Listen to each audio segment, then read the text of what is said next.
আয়াতুল কুরসি পড়ে ভুলেও একটি কাজ করবেন না, ভালো করে স্মরণ রাখবেন। আয়াতুল কুরসি পড়ে আমরা যে ভুল কাজটা করে থাকি, আয়াতুল কুরসি হচ্ছে পবিত্র কোরআনুল কারীমের ভিতরে সর্বশ্রেষ্ঠ আয়াত হচ্ছে আয়াতুল কুরসি। সূরার ভিতরে সর্বশ্রেষ্ঠ সূরা হচ্ছে সূরা ফাতিহা, সূরা ইয়াসিন, সূরা বাকারা। তবে আয়াতের ভিতরে সর্বশ্রেষ্ঠ আয়াত হচ্ছে আয়াতুল কুরসি। 3 নম্বর পারার 1 নম্বর পৃষ্ঠা সূরা বাকারার 255 নম্বর আয়াত।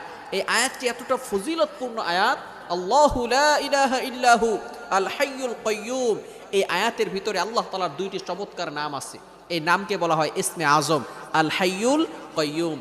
আল হাইয়ুল কাইয়্যুম যদি কারো দোয়া কবুল না হয়, আপনি যদি ইয়া হাইয়ু ইয়া কাইয়্যুম আল্লাহ তাআলার এই 2টি নাম চমৎকার ইসমে আজম 2টি নাম পড়ে 3 বার পড়ে যদি আপনি দোয়া করেন, আল্লাহ তাআলা আপনার দোয়া কবুল করে নেবেন।